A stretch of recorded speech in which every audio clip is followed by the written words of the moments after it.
क्योंकि लगातार 5 वर्षों तक जो क्षेत्र में काम करने का काम किए हैं, तो एक संपर्क साधन और साध्य के साथ लगातार जो जीवंत संपर्क रहा है जनता के बीच में, उसी को आधार बना के अभी भी संपर्क का अभियान को तेज किए हुए हैं।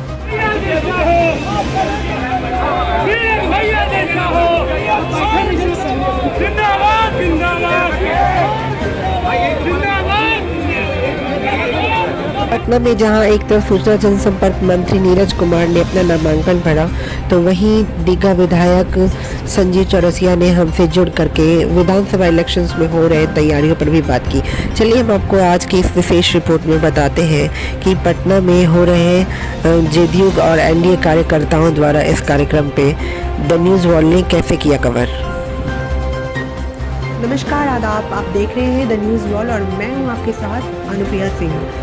विधानसभा इलेक्शंस के जब से तारीख का डेट सबको पता चला है, उसी के बाद राजनीतिक खेमों में हलचल मची हुई है। जी हाँ, ये हलचल है चुनावी प्रचार प्रसार के। हम इस समय दीघा विधायक संजीव चौरसिया के साथ जुड़ने जा रहे हैं और ये जानने की कोशिश करेंगे कि चुनाव के इस चहल पहल के बीच सर किस तरह से तैयारी में जुटे हुए हैं, चुनावी प्रचार प्रसार में जुटे हुए हैं और किस आधार पे इस बार क्या वो रणनीति होगी जिसके आधार पर वो इस बार विधानसभा इलेक्शन में अपने कार्यों को इम्प्लीमेंट करते दिखेंगे। सर, वो कौन सी नीति है जिसके तहत इस बार विधानसभा चुनाव में लोग आपकी नीति जानना चाहते हैं, आप वो नीति लेकर उतरोगे?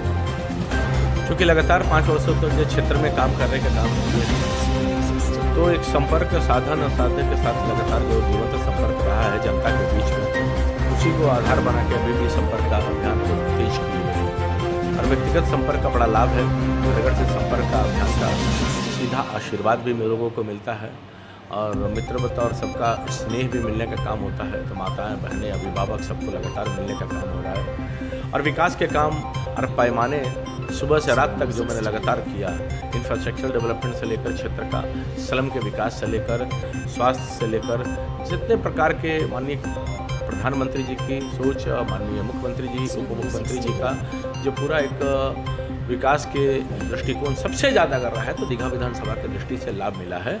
वो 300 करोड़ का 6 लेन की बात हो, 105 करोड़ का आरसीडी का योजना अलग अलग प्रकार से 13.5 किलोमीटर का सड़कों का निर्माण कर रहा है, इनको भी रेखांकित करते हुए आगे बढ़ने का काम किए हैं। मुख्यमंत्री क्षेत्रीय नली गली की योजना से समरसेबुल है, सड़क है, 2-250 सड़कों का निर्माण की प्रक्रिया भी जारी है, उसमें हमको आगे बढ़ के करने का काम किए हैं। तो एक कार्यकर्ता आधारित ये सीट भी है और कार्यकर्ताओं का प्रेम और स्नेह के कारण ही और जनता के स्नेह के कारण तो जन भावना, जन समीकरण के साथ आगे बढ़ने का काम करते हैं। वो शिक्षा के क्षेत्र में हो, स्वास्थ्य के क्षेत्र में हो, रोजगार के लिए भी स्किल इंडिया के माध्यम से विभिन्न प्रकार के आयोजन भी की गई है, उससे बड़ी संख्या में रोजगार भी मिलने का प्रत्यक्ष अप्रत्यक्ष काम भी हुआ है। तो इन सबों को लेकर जीवंत संपर्क ये सबसे बड़ा आधार है, वही जनाधार है। सर, इस समय विधानसभा इलेक्शंस के जो गठबंधन है और महागठबंधन है, उन सारी चीज़ों में सीटों को लेकर के खासा ये दिखाई दे रहा है कि अब तक स्पष्टीकरण नहीं हो पाया है। कब तक एनडीए का जो सीट को लेकर के बातें चल रही है, कब तक स्पष्ट हो जाएगा?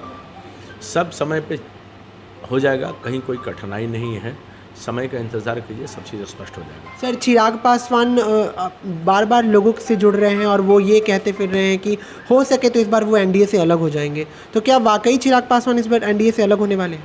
समय पर सब हो जाएगा, समय का इंतज़ार कीजिए, समय पर सब स्पष्ट हो जाएगा। सर, अब विधानसभा इलेक्शंस सर पे है, आप अपने चुनावी क्षेत्र के लोगों को क्या संदेश देना चाहते हैं द न्यूज़ वॉल के थ्रू?